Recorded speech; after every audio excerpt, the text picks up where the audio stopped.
Здравствуйте! В эфире информационный выпуск «Амшик Шара». Я и мои коллеги расскажем вам о главных событиях дня.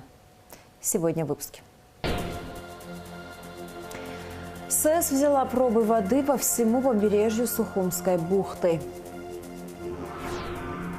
В городе Гал приводит в порядок Центральный парк. Расим Камлия был приглашен спикером на международную научную конференцию.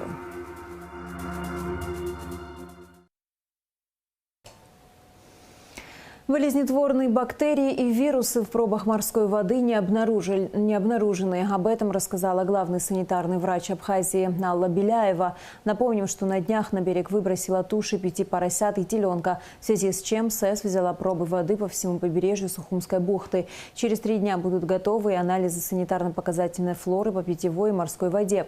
Санитарно-показательная флора – это микробы, которые сами по себе не вызывают заболевания, но являются индикатором наличия органического загрязнения. В городе Гал приводит в порядок Центральный парк. Сметная стоимость работ составляет более 5 миллионов рублей. После завершения всех запланированных работ у горожан появится комфортная зона для отдыха. Все подробности в материале Гугуцы Вардания. Масштабных ремонтных работ по обновлению Центрального парка по улице Самурзаканская в городе Гал не проводилось на протяжении почти 30 лет. Обеспокоенные его состоянием горожане обратились в администрацию с просьбой о восстановлении зоны досуга. После составления проектно-сметной документации был заключен контракт с галской строительной компанией. В октябре прошлого года были начаты первые работы, связанные с благоустройством парка. В ряде случаев обновлялись лавочки, там фонари и так далее, но этого было недостаточно, так как не было тротуарной плитки. Сметная стоимость работ составляет 5 миллионов 400 тысяч рублей. Ремонт финансируется за счет средств местного бюджета. Уже заменены старые дренажные трубы, проложенные еще в советское время. На втором этапе установили каменные бордюры, уличные фонари, уложили тротуарную плитку. Сейчас устанавливают лавочки и мусорные урны. Все работы должны были завершиться еще в конце мая, но в связи с теми погодными условиями, которые сложились у нас в районе, дата, скорее всего, будет переноситься завершение работ где-то в середине июля. В принципе, 90% всех работ выполнены, остались только расчистка территории, установка лавочек и мусорных урн. А все остальные работы, в принципе, уже завершены. Для установки каменных бордюров по периметру парка потребуются дополнительные средства. Администрация планирует обратиться в районное собрание, чтобы внести изменения в бюджет и изыскать деньги на эти работы. Парк поделен на 2 части. То есть первая часть это более такая прогулочная, а вторая часть, скорее всего, парка будет более такая развлекательная для молодежи, которые могут прийти там посидеть, кино посмотреть. У нас здесь, как вы видите, стоит большой экран на белом полотне. Он функционирует, когда какие-то чемпионаты мира и так далее, чтобы горожане могли собраться, посидеть, футбол посмотреть. Но мы хотим его как по чуть переделать, сделать более такой маленьким, и чтобы была возможность, чтобы такой небольшой проектор поставить, и что можно было бы смотреть не только футбол, но и какие-то мультики, фильмы и так далее. На территории парка планируется провести бесплатную сеть Wi-Fi, установить различные арт-объекты. Да, хотим, конечно, и арт-объект, чтобы люди могли, как центр притяжения, чтобы могли фотографироваться и прийти. И обязательно будет бесплатный Wi-Fi. У нас, вы знаете, провайдер-система у нас в районе. Им там выделили землю для строительства офиса, а взамен они нам делают для горожан, для района делают бесплатный Wi-Fi. Тоже здесь будет. Будет и еще предусмотрено, мы еще будем ремонтировать фонтанчик, еще будем восстанавливать. Ну, дальше по нашим возможностям, у нас очень сложные финансовые возможности, но мы изыскиваем средства. Я думаю, он будет потихонечку совершенствоваться еще. Пили отметил, что реализация запланированного зависит от финансовых возможностей района. По завершению состоится торжественное открытие обновленной парковой зоны. Гугуца Вардания, Сария Кварацхелия, Заур Кварчия, Абхазское телевидение. Абхазский ученый Расим Камлия был приглашен спикером на международную научную конференцию, которая прошла в Сингапуре. Конференция длилась 2 дня. По итогам поездки наша съемочная группа поговорила с ученым. Репортаж Рады Чичава. Выходец из села Лыхны, выпускник Московского института электронного машиностроения. Расим Камля до 2006 года работал в Сухумском физико-техническом институте. Доцент АГУ является автором 25 научных работ, опубликованных в журналах Академии наук России и международных изданиях, а также 7 изобретений с авторскими свидетельствами. В этом году Расим Камля принял участие в первой международной конференции по материаловедению, проходившей в Сингапуре. Стран-участников очень много. Из Соединенных Штатов, из Англии, Австралии, Аргентины, Японии очень много было. Там даже перечислить их сейчас не успею всех. У меня были публикации раньше. Я выступал в Лондоне в 2019 году. Потом 2 публикации в американском журнале и 2 публикации в Великобритании. И специалисты, когда прочитали эти статьи, уже начали приглашать. Это уже не первое приглашение было. Вот на это приглашение удалось поехать. Несколько лет назад Расим Камля представил ученому миру свое доказательство теоремы Пьера Ферма. Его доклад «Единство материи и антиматерии» произвел большое впечатление на участников проходившего в Анапе Международного научного конгресса. И по предложению проректора Кубанского медицинского института работы Расима Аркадьевича были выдвинуты Конгрессом на Нобелевскую премию в области физики, но, увы, безуспешно. На прошедшей в Сингапуре конференции Расим Аркадьевич представлял доклад на тему природы слабого взаимодействия и радиоактивности. Вот есть такое слабое взаимодействие, одно из фундаментальных взаимодействий, которое рассматривает физика, она порождает радиоактивность. Вот про это я и рассказывал. Физика вообще сегодня рассматривает 4 фундаментальных взаимодействия. Это электромагнитное, гравитация, сильная, слабая. Так вот, природа 3 из этих взаимодействий до сих пор неизвестна была. Электромагнитное уже давно известно, это уравнение Максвелла, там все разрешено. А сильное, слабое, откуда берутся эти взаимодействия, неизвестны были. Сильное взаимодействие – это ядерные силы, энергия, которой человечество пользуется уже давно, а ее природа до сих пор была неизвестна. Про слабое взаимодействие тоже полностью известна природа этого взаимодействия. В конечном счете оказалось, что это электрические взаимодействия частиц вещества. В то же время, значит, то, что мы говорим, электрические взаимодействия, плюс-минус, мы говорим, это есть материя, антиматерия. Это самое фундаментальное открытие, которое мне удалось сделать. То есть это открытие на грани физики и философии.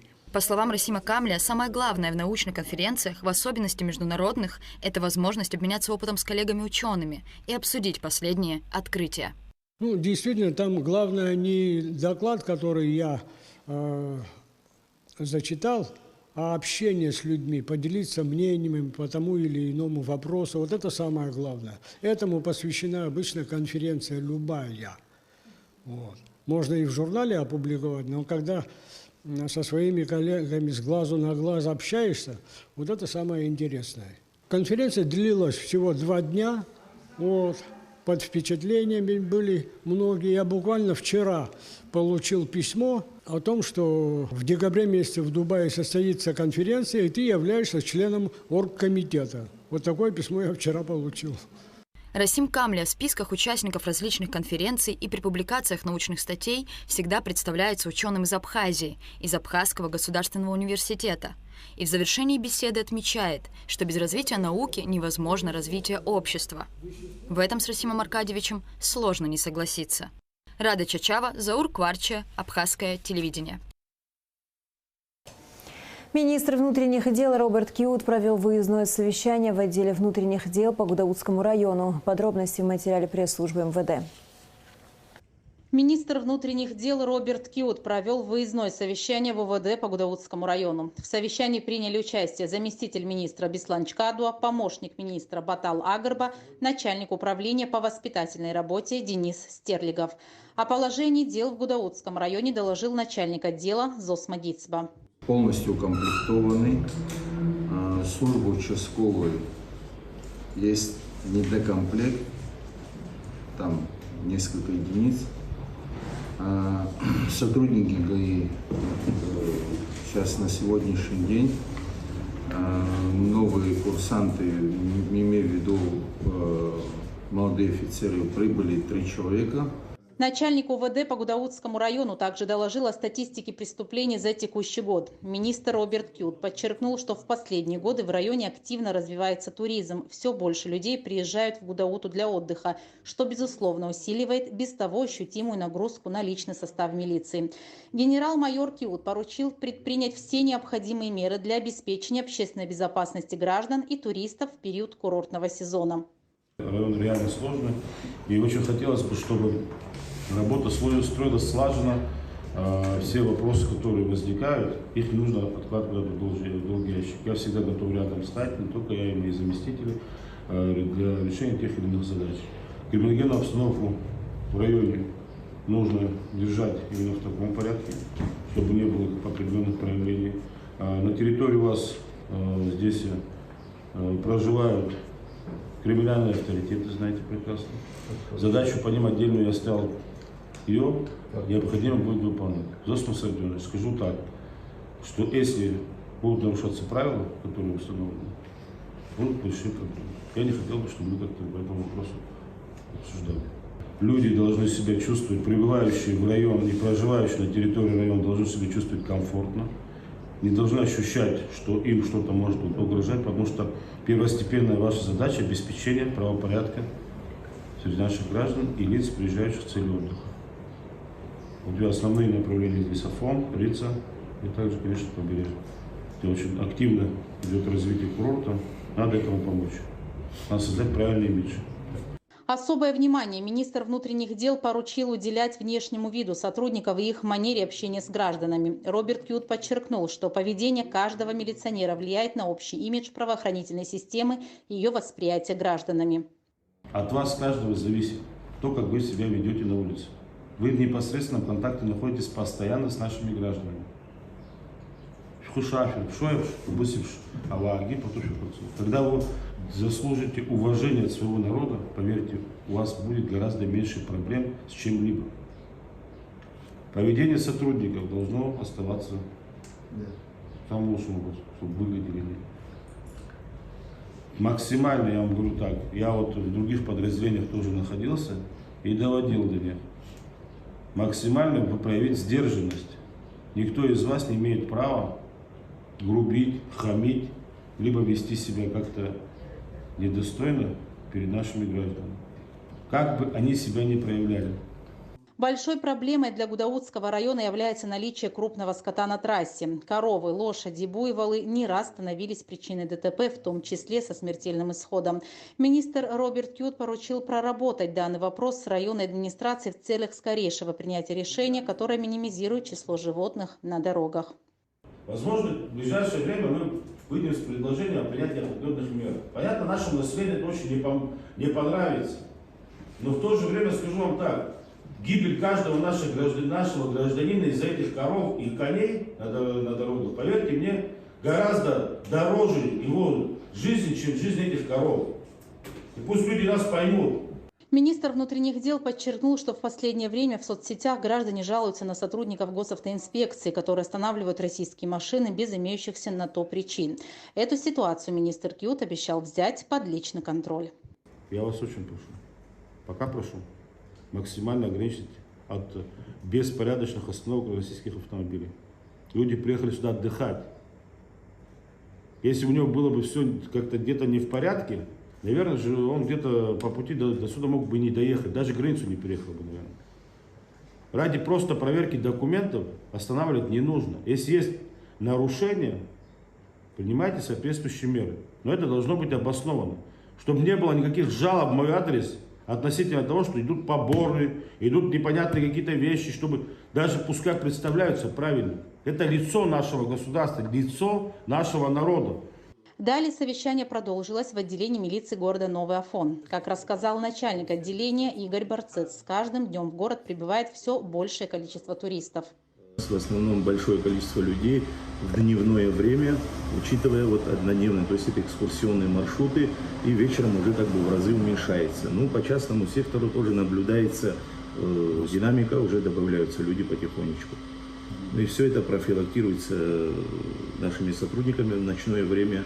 Село Псырцха, центр города, район Ракушка.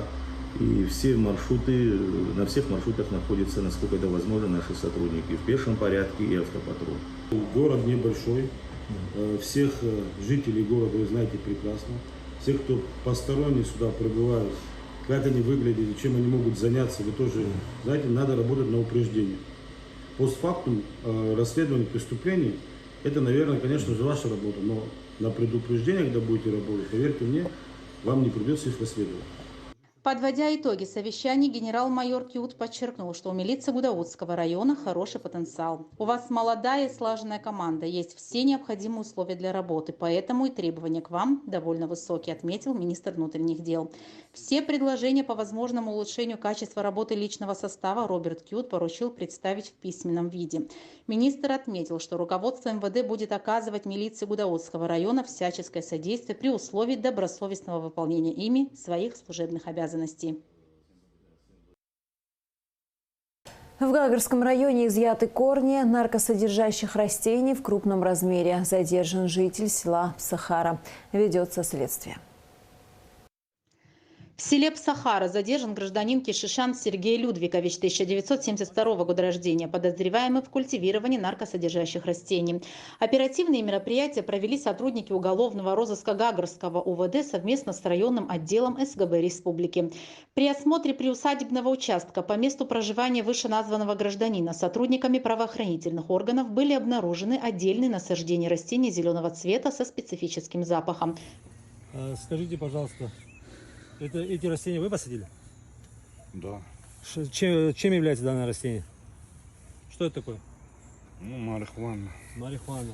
В общей сложности гражданин Кишишан высадил и культивировал более 400 растений.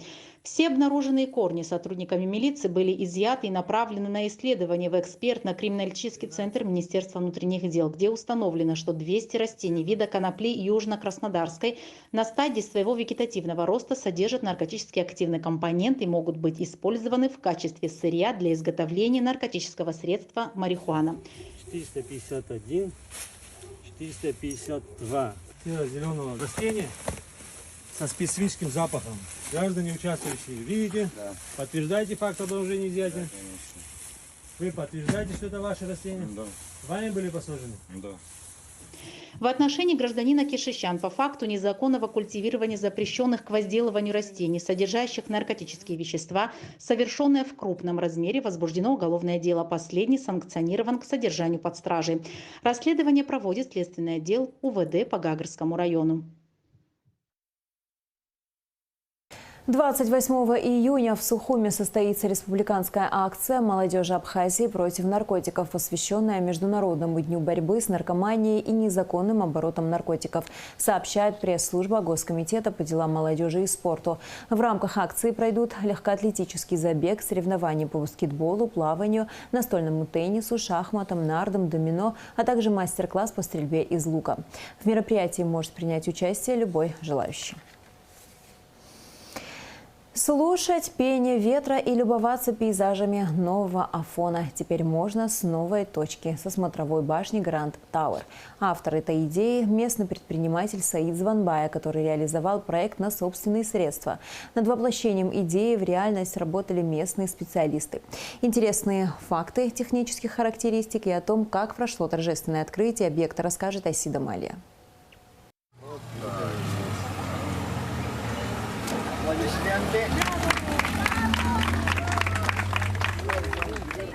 Перерезана ленточка, смотровая площадка открыта. Еще одна вершина, покоренная в Новом Афоне. Высота более 27 метров. 100 человек она может выдержать за раз. На смотровые площадки можно подняться по желанию по лестнице или же лифтом. Смотровая башня Гранд Тауэр – реализованная идея предпринимателя Саида Званбая. На планирование и подготовительные работы ушло около 5 месяцев, а само возведение заняло более года. Гранд Тауэр – это не просто очередной реализованный план, а нечто большее, признается Саид Званбая. Подобных этому в Абхазии объектов нет. Не надо изобретать велосипед, все давным-давно за нас уже придумали. Это практика практически всех курортных городов. Афону хватает всего на самом деле. Здесь нерукотворная красота, а мы просто как-то вот пытаемся дополнить, привлечь туриста и разнообразить экскурсионные маршруты. Дизайн башни замысловатый, а проект, как и сама конструкция, достаточно сложная. Кстати, автором проекта является архитектор Сократ Вуба. Башня выполнена из 50 тонн железа. Для ее прочности и устойчивости в землю вбиты 12 свай, каждая в глубину до 9 метров.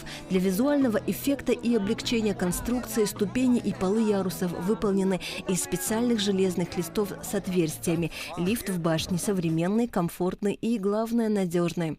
Лифт грузоподъемностью 1000 килограмм, 15 человек. Значит, на башню могут одновременно забраться до 100 человек. Танцевать, не сбегать, не забегать на башню не рекомендуется. На башне мы не заметили никаких предупредительных знаков и инструкций по технике безопасности. Саид Званбай рассказал, что работу в этом направлении запланировали на следующий день после официального открытия. А на сегодня посетителей предупредили, что танцевать, прыгать и бегать на башне небезопасно. Подъем изрядно щекочет нервы. Покорение высоты явно не для акрофобов. В башне полы с отверстиями, а балкончики со стеклянными полами. Первые посетители и участники торжественного открытия башни проводили время на самом верхнем ярусе. К шампанскому ягоды и фрукты, а к великолепному виду с высоты живая музыка. Все это органично вписывалось в прохладную июньскую атмосферу Нового Афона.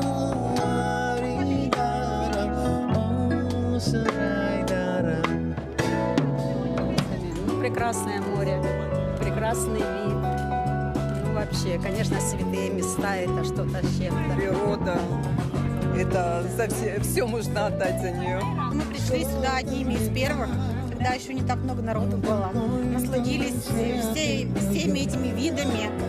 Очень обрадовались тому, что появилась новая достопримечательность в Абхазии. Мы очень рады сюда приезжать вновь и радоваться чему-то новому. Ну и тому, что старое сохраняется. Если для туристов эта башня еще один вид досуга, для местных – нечто большее. Я думаю, это пойдет на пользу и городу, и республике. Приятно видеть столько людей. И нашим гостям, я думаю, это точно понравится.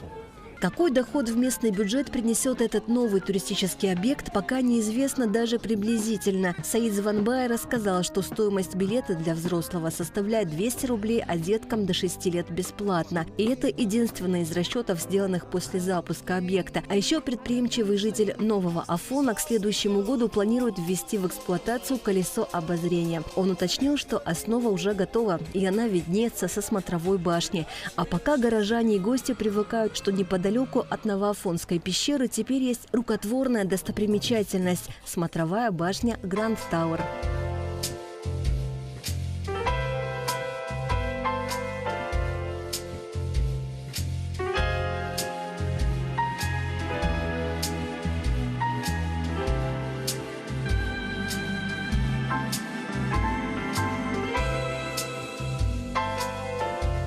С этой высоты открывается чудесный вид на афонские пейзажи. Безусловно, эта смотровая площадка станет еще одной визитной карточкой этого сказочного города. Асида Малия, Адам Арджения, Абхазское телевидение.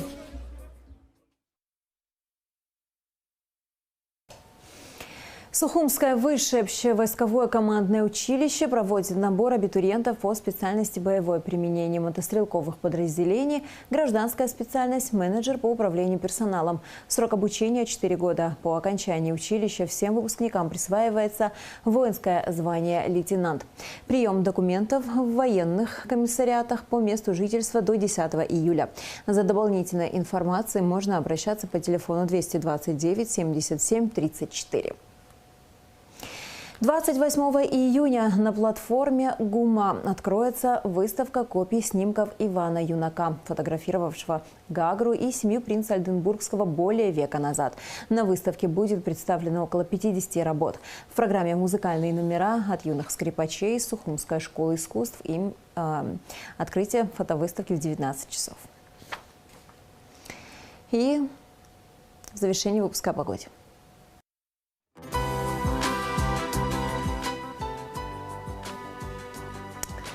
По сообщению Гидрометцентра, в среду 28 июня на территории Абхазии ожидается облачность без осадков.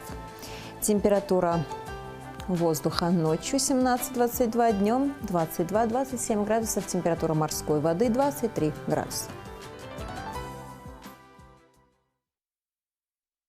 На этом наш выпуск завершен. До скорых встреч в эфире.